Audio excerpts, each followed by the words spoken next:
All right, so the next stop we're going to go to now is the Museum of the Cherokee People. And all of their signs here have Cherokee language written directly underneath it, which I find pretty cool.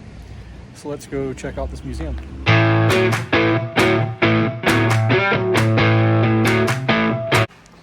So I think it's really important when you visit Navajo reservations, you give the local area some support and educate yourselves a little bit about their culture. And I think this is a great way to do that here at the Museum of the Cherokee People. It's one thing to go to the tchotchke shops and things like that and get photos with people in regalia, but I think it's a whole other to come here and support the local people and their culture.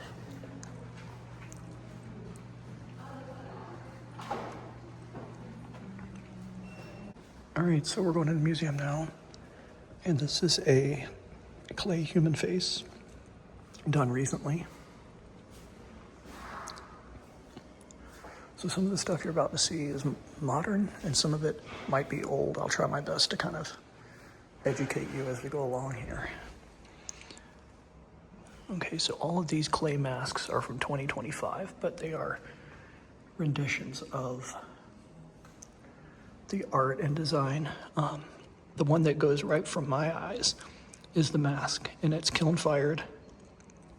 And she is Eastern Band of Cherokee Indian. And these are absolutely beautiful.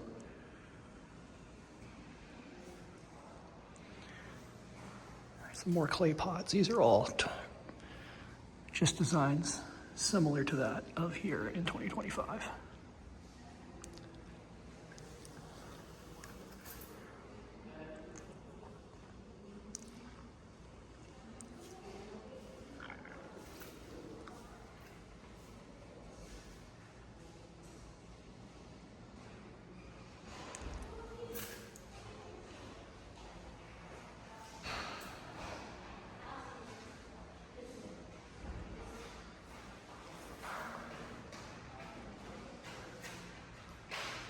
So the main purpose of this museum is keeping their culture alive through the generations. And like a lot of reservations, people move on and move off the res and leave their culture behind. And this museum is dedicated to preserving the culture and showing the art that their people created many, many, many years ago, leading up to present day. I'll pick out one of my favorites and tell you about it. So I'm going to pick the turtle shell, number 3. And this is actually kiln-fired clay. And it was by Samantha Cole Daniels. She's Eastern Cherokee. And here's a quote again. Over the years, you've seen artists who dwindle with that older age group. So I wanted to be a part of this new movement of preservation. As they get older, a lot of people leave the res, and unfortunately, their culture does not come with them. So I like this sign, and it tells you that, I'm not going to read it all to you, but it talks about how they've changed their pronouns here from they and them to we and us. It's no longer about others telling their story. It's about them telling their own story as they learn more information throughout the years. So it's important to understand as you go through this chronologically. This began with the Paleo Indians and of North America, groups of families that moved during the Ice Age. Little of their culture has survived in the millennia they were here, and the Paleo people. These are scrapers, knives, blades, end scrapers, knives, and choppers. And then as we move on to the tool making of these people during the Paleo era, there's flint, flaking tools, Clovis spears, knives, projectile points. Now all these are arrowheads. And then we come down here, we've got Dalton spear points, projectile points, Clovis points. So it's all about tool making. Percussion method they used, hammer, to get the shape they wanted.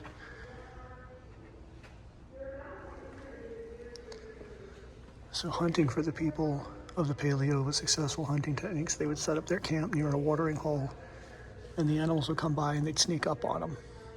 Animals during the Ice Age, of course, would be woolly mammoth, saber-tooth, and things like that. And I don't see a plaque to tell me what bone this is from. I'm assuming maybe mammoth? I don't know. And here's one of their spears recreated here at the Cherokee Museum.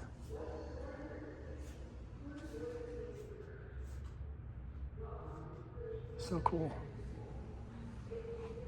This is a really nice exhibit. Next time you're in Cherokee, North Carolina, and you want to see this, learn about the people from an educational standpoint, not just buying trinkets. So next up in the way of their culture, we're looking around 8,000 to 1000 BC. And this is the Archaic period. The knowledge of plants grew with the Archaic people. As a result, they took on a more sedentary lifestyle.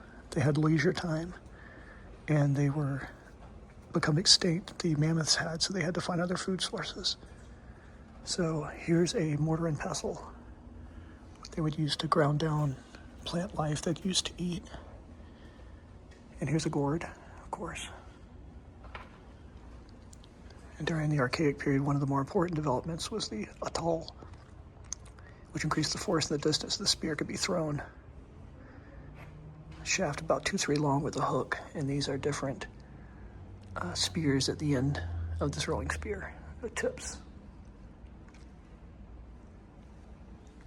I think this one looks pretty. The banner stone, pretty gnarly. Here's a spear with an atoll on it. And next up was fishing, of course, another means of getting food. They held a net with long grapevines and would use stones to throw to weigh down the net.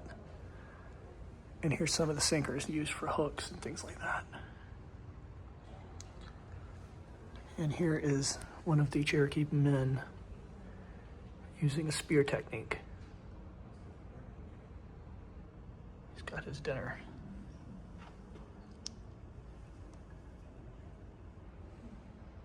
And he's using the atoll, the one I looked at earlier, or the ramstone.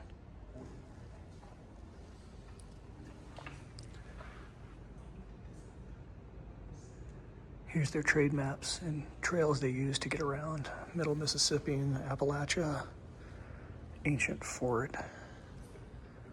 And these trade routes allowed them to trade with other indigenous people. Over time, the trails became as much as 2 feet deep and up to 4 feet wide. Copper and other things they were able to get their hands on. All right, so now we're going into the woodland time period, 1000 BC, 900 AD. And this is when they adapted to the environment within them, finding new ways to hunt and grow food. And they started doing pottery and coming up with bows and arrows and things like that, better weapons. This is a shell necklace one of the women made. This was made in 2024 recreation. And there's a bowstring replica. And here's some of the more modern arrowheads that we're used to finding and seeing in modern culture.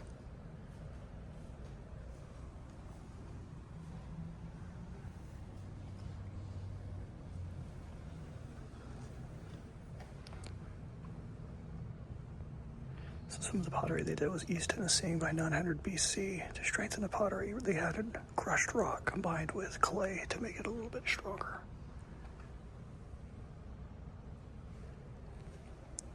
Here's another spearhead.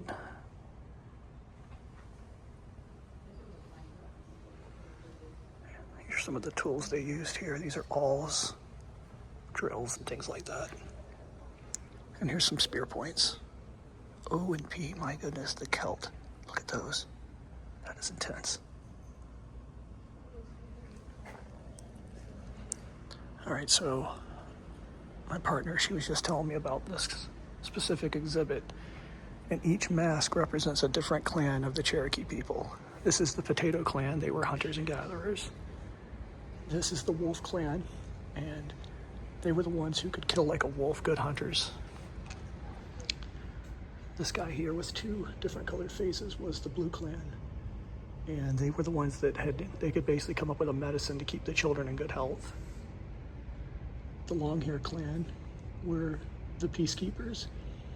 And they came from this clan also known as the Twister. The peacekeeping chiefs, communicators. And this is a Paint Clan. And these guys were medicine men. These were used for finding medicine and healing the sick. The guy with the eyes here is the Bird Clan. And they actually would keep birds, and they were skilled with using blowguns and snares and hunting birds. And the guy on the end here with the deer horn, he is part of the Deer Clan. And these guys were the fastest runners in the group. And they were called the Keepers of the Deer. So I'm assuming they were in charge of getting meat and hunting. So 1, 2, 3, 4, 5, 6, 7 different clans here in the Cherokee people. So according to this placard, there were originally 14 clans, but then the numbers were reduced to 7, which is a sacred number of the Cherokees. The 7 most widely known clans are right here. We just went over those.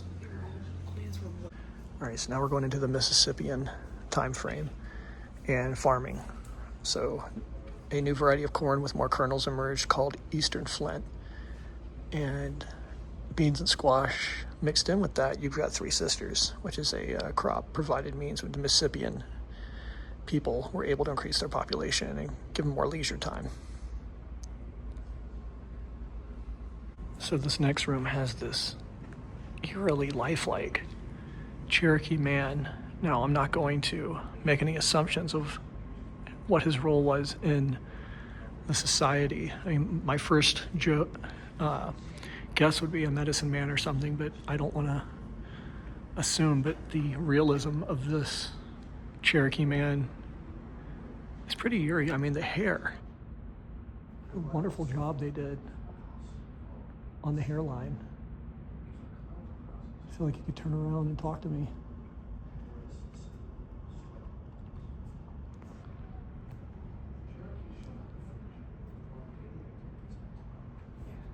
This is like really, really, really great.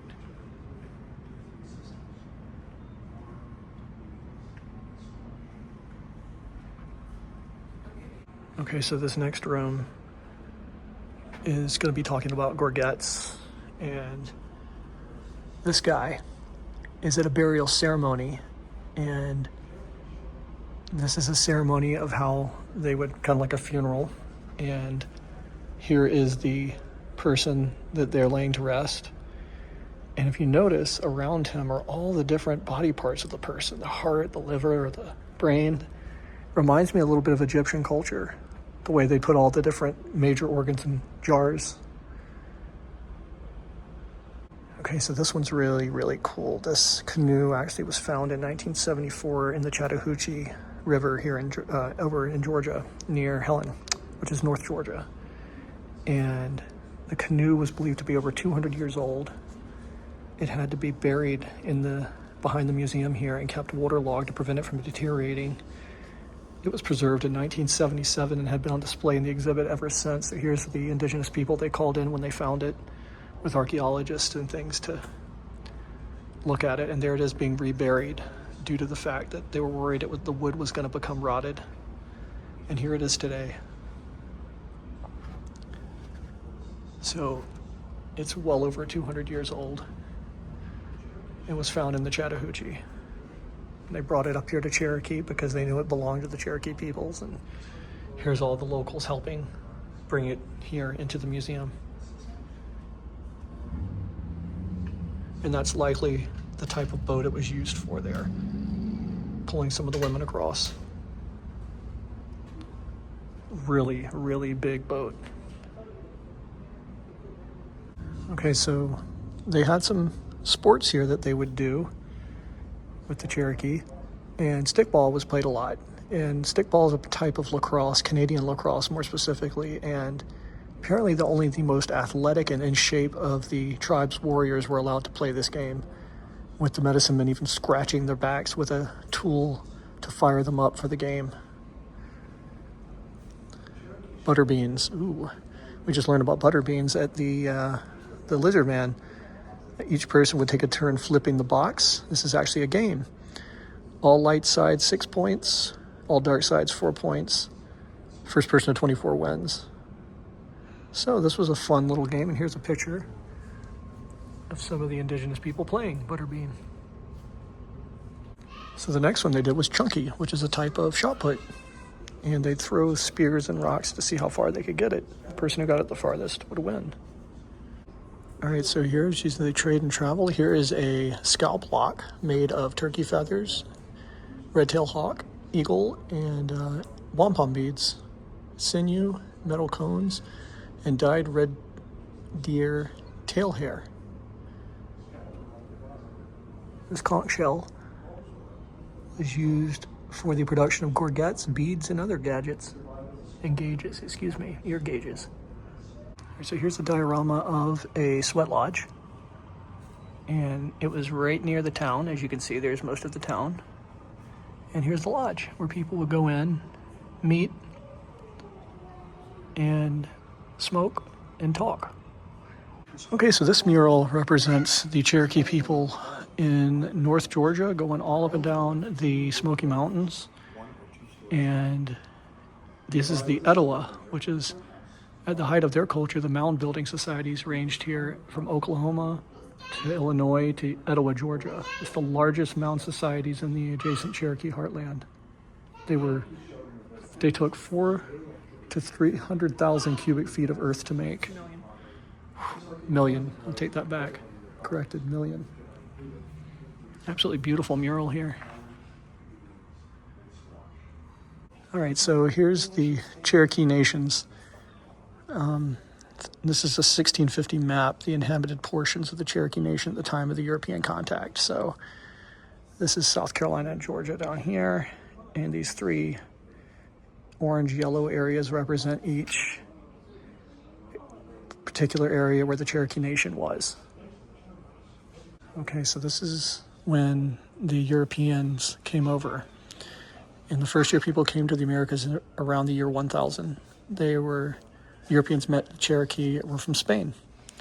And Hernando de Soto and his army entered in 1500.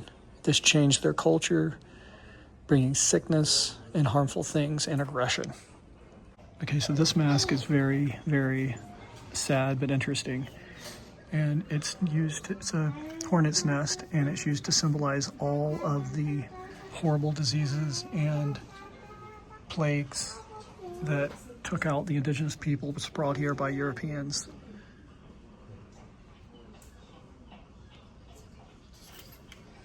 Okay, so this is a really well done portion of the European trading with the natives of the Cherokees. And the Cherokees here, as you can see, their regalia started to change to match that of Europeans, and they kind of adapted their clothing to that of European culture, mixed in with a little bit of their own. Trading was really big at this time, so they started trading European goods for food and farming implements, weapons. So here's some of the furs that they would trade. Mink, really soft. Deer, sort of a medium soft. And here's fox fur, very, very soft. So here's one of the proclamations that King George had signed, and a portrait of King George III, one of the natives spotted and said, "Long have I wanted to see this king." And they were tall, well-made men, and they were curious. They wanted to know what made King George so great. So here's some of the Cherokee. And as you can see, a European colonist poking at them sort of curiously, but they've got some of the traded items. Curiously? Yeah, well, exactly. This is a proclamation of 1763, the relief of the Cherokees. The document promised there would be no more white settlements in the Appalachians and all points west. Unfortunately, there was no way to enforce this. So King George tried to promise them they wouldn't take their land, but as we all know. So in order for these guys to get all this new European clothing they're wearing, the only way the Europeans would trade with them, and then here they are in the Charleston port, not too far from here, was to trade items. And items they'd trade for were right here. They'd trade guns for fur and corn, a little bit of barter system. And here's some of the items they would trade. And of course, blacksmiths started to come in. And here's the typical blacksmith. And so one pistol was 20 deerskin and 120 bushels of corn. If you wanted a pair of scissors from a European, that would take 1 deerskin and 6 bushels of corn. And a hatchet would take 3 deerskin and 18 bushels of corn. Here's pipe pieces. I mean, you name it, these people had to trade for it. So King George gave them a temporary piece, they thought, where it said, with his proclamation, forbid Europeans to settle any more Appalachians west. And they thought they were safe. According to this, then came the American Revolution. So after the British left the area after the Revolution, this is when the Cherokee people pretty much had to give up their culture.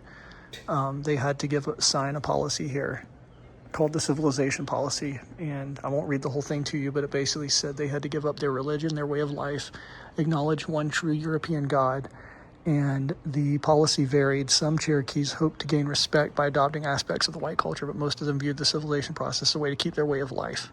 So my 5th graders read about Tecumseh, and this is Tecumseh's quote, and I'll leave it what you think with it. The white race is a wicked one. Hunting grounds are fast disappearing, and they are driving the red man further and further to the west. Let the white race perish whence they came upon the trail of blood that must be driven. Will not the warriors of the southern tribe unite with one warriors of the lakes? So Tecumseh, basically, he tried to get all of the indigenous tribes to unite against the European settlers, and some of them did, and I think what ultimately led to it was Tecumseh's father was murdered and lied to, and it got him mad, so he basically fired everybody up to try and get everyone to fight. So this is Sequoyah, and long story short, he was born in 1776, and he developed the written Cherokee language. And today the syllabary continues to be used in art. Educating the government can be found in everything from street signs to textbooks. And here they've got this great exhibit where if you push the letters, it'll actually have a speaker read it, what letter each letter. So if I push G, no. G is pronounced no. And then Z, no. lo. So it's really neat here to teach kids how to, great field trip. I wish I lived here. I'd take my classes here. Okay, this sculpture is just, best thing I can put into words is emotionally impactful. This is the 3 faces of the Cherokee Nation after the Revolutionary War. So when the British came, it was kind of peaceable because King George said his goal wasn't to colonize. Well, after the Revolution and the British lost, America had other plans, and that treaty became useless. So here's what their options. They could fight for their land, and they did, like Tecumseh. And this warrior represents and symbolizes the fighting. On this side, here is a Cherokee man that's been fully integrated into European society, likely holding a Bible here. He's wearing the clothes of the Europeans. He still has kind of a long hair, but he's fully integrated into the culture. And the last option, forced removal. If you want to keep your culture, if you want to keep practicing Cherokee ways, you're going to be forcibly removed off your land and thrown on the Trail of Tears. And this man's face says it all. Just absolutely, the sculpture is just pretty much says it all. And then around here in the room, they've got all the different voices of support, allies, and people that fought against them. And John Ross, Mayor Ridge, Andrew Jackson, and John Marshall. And these are all people that either spoke up for them or told them to give up and stop fighting and become one. So the blue are the ones who were allies for the indigenous peoples. So they were the ones wanting them to keep their ways. John Ross, though, and Andrew Jackson said basically assimilate or die. All right, so this next room has 1, 2, 3, 4, the 5 Eastern tribes here, and each one has an interesting quote to go with it. This is the Seminoles. Of course, the Seminoles were from Florida. The Seminoles, we had a famous Osceola Seminole quote here from 1838. They cannot capture me except under a white flag. They cannot hold me except with a chain.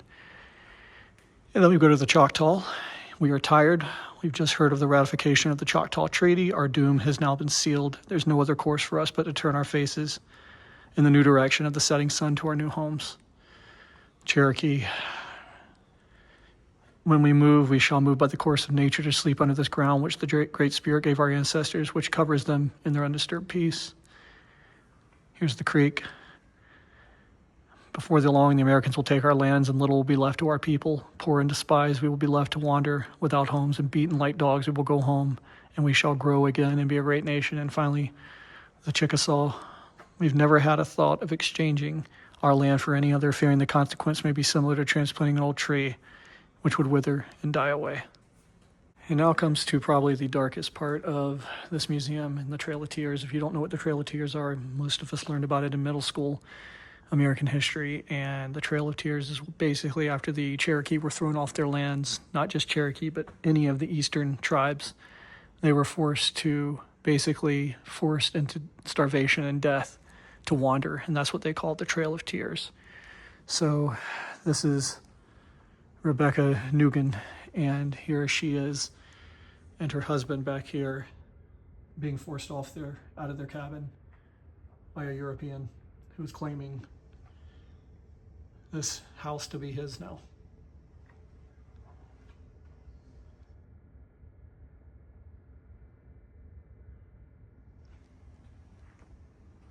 The mannequins are so well done in this. So as they made their way west, they did have many camps like this one. They became a wandering nomadic people. And these are the stockades where they were forced to follow laws and rules. And as they continued on, this giant, beautiful mural here shows expansion west, forced expansion through the Trail of Tears. And wagon trains transported the people from their homelands to the west. Conditions varied. Most occasions, casualties were very high due to disease, malnutrition, starvation, extreme temperatures. I mean, it just says it all. And I learned about the Trail of Tears. I remember coming here as a kid and seeing some historical placards and my mom talking about how sad it was. And I never, when you're a kid learning about this in middle school, you don't understand the gravity of the situation.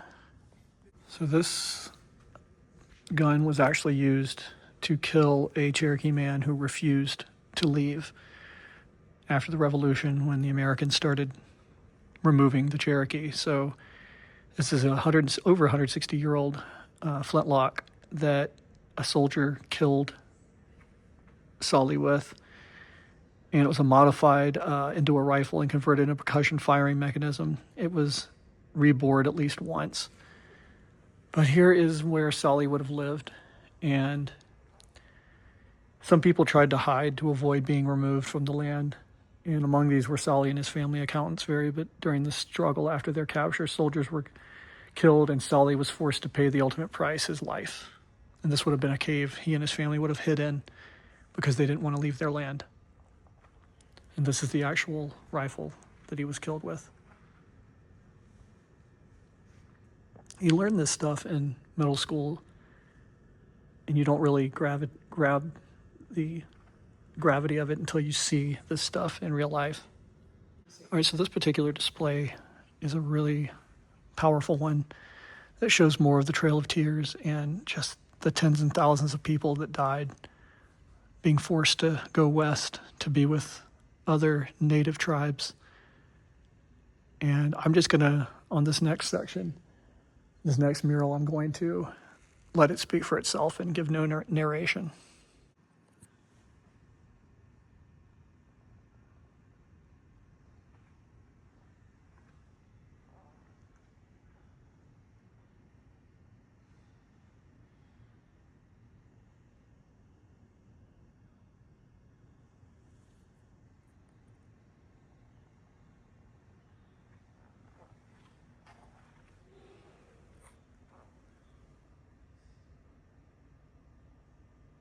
if you were lucky, you would have made it out west to join with other nations. But as you can see from this mannequin, how exhausted he is. And not a single person's face here needs explanation.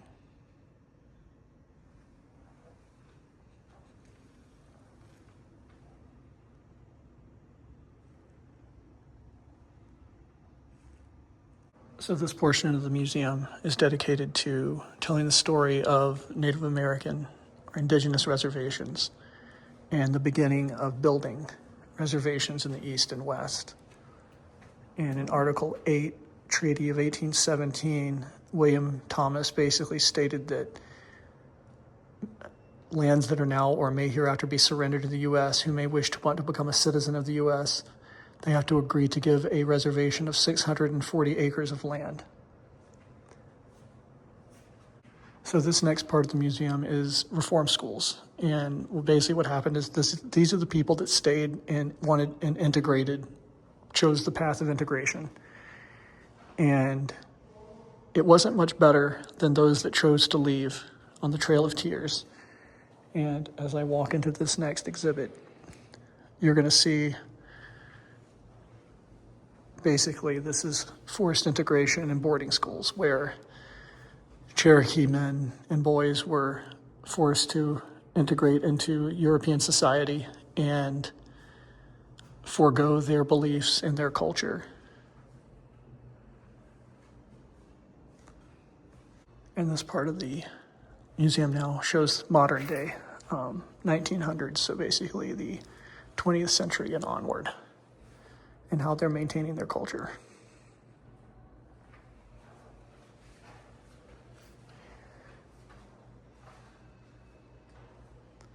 This museum's been here since 1948.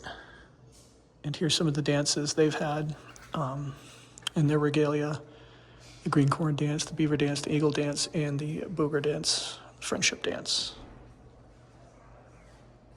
So this is they want the museum to have a new building, and the museum's existing footprint allows for self-preservation.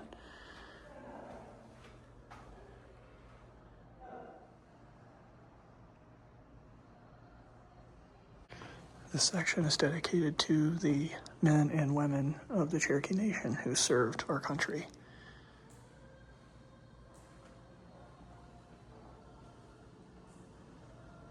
So this is the costume worn by a Cherokee wrestler, and his name was Osley Bird Sanuki, and he wrestled in the 30s and 40s. He was actually heavyweight champion, later became chief of the Eastern Band of the Cherokee. I really like this section here. It's called the kitsch, which is art objects designed to contribute poor taste because of excessive garishness, sentimentality, but sometimes appreciated in ironic ways. And I'll let you guys see why it's called quiche, or kitsch.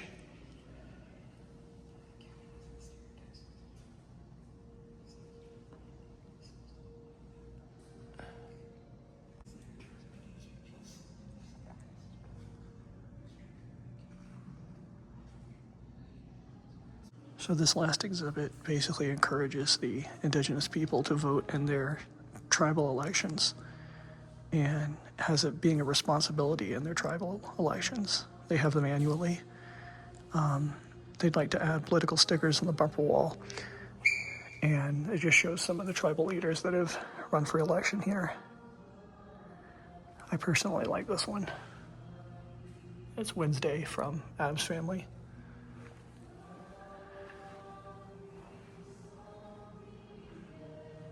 So that was the Cherokee People's Museum. I think right there off the bat, I'm going to say that was the best money spent going to that museum. I learned more than I thought I knew about the Cherokee people, and I learned a little bit about them, I think, in elementary school and stuff, but nothing like what I just learned. And behind me is a beautiful sculpture of Sequoyah. If you learn from the museum, you watch my video, Sequoyah was the one who did the written Cherokee language for the first time, gave them an alphabet. Up until Sequoia, they had a spoken language, but they didn't have it written. Anyways, I think we're gonna head up to the Great Smokies and do some hiking.